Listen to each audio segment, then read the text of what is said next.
नमस्ते दोस्तों, क्या आप कैश लेन देन के रूल्स जानते हैं? इनकम टैक्स में कुछ कैश ट्रांजैक्शंस पर 100% पेनल्टी लगती है और कुछ ट्रांजैक्शंस डायरेक्ट रिपोर्टिंग के थ्रू इनकम टैक्स डिपार्टमेंट तक पहुंच जाते हैं। चलिए सिर्फ 2 मिनट में जान लेते हैं कौन से कैश ट्रांजैक्शन से बचना चाहिए जिनके चक्कर में ना आप पड़े ना आपका बिजनेस। फर्स्ट, 2 लाख से ज़्यादा कैश रिसीव करना। अगर एक व्यक्ति से एक दिन में या एक ट्रांजैक्शन के अगेंस्ट अगर आपने 2 लाख से ज़्यादा कैश लिया है, 100% पेनल्टी लगती है। फॉर एग्जाम्पल, आपने 2.5 लाख का माल कैश में बेचा तो 2.5 लाख की पेनल्टी लग सकती है। दूसरा, 20,000 से ज़्यादा लोन कैश में लेना या रिटर्न देना। लोन या डिपॉजिट अगर 20,000 से ज़्यादा कैश में लिया या फिर रिटर्न दिया तो भी पेनल्टी लगेगी।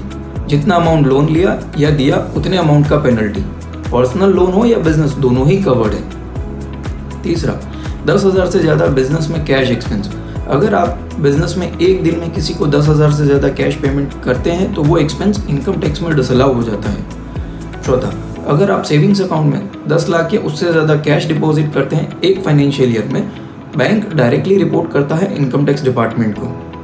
पाँचवा, अगर आप करंट अकाउंट में 50 लाख या उससे ज़्यादा कैश डिपॉजिट करते हैं एक फाइनेंशियल ईयर में, बैंक डायरेक्टली रिपोर्ट करता है इनकम टैक्स डिपार्टमेंट को। छठा, ज्वेलरी या फिर कोई भी गुड्स या सर्विस अगर आप 2 लाख या उससे ज़्यादा कैश में खरीदते हैं तो सेलर को पेन देना मैंडेटरी है और सेलर को भी रिपोर्टिंग करनी होती है इनकम टैक्स डिपार्टमेंट को। आपका पान लिंक्ड होता है, सिस्टम सब ट्रैक करता है।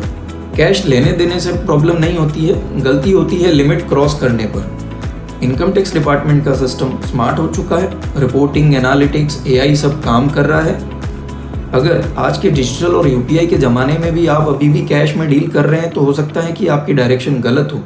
लॉन्ग टर्म विजन को अपनाइए और अपने बिजनेस को डिजिटल और बैंकिंग सिस्टम से जोड़िए। मैं हूं CA Nirmal Jain. Tax rule simplify करना और आपकी कंप्लायंस स्ट्रॉन्ग बनाना, यही हमारा काम है।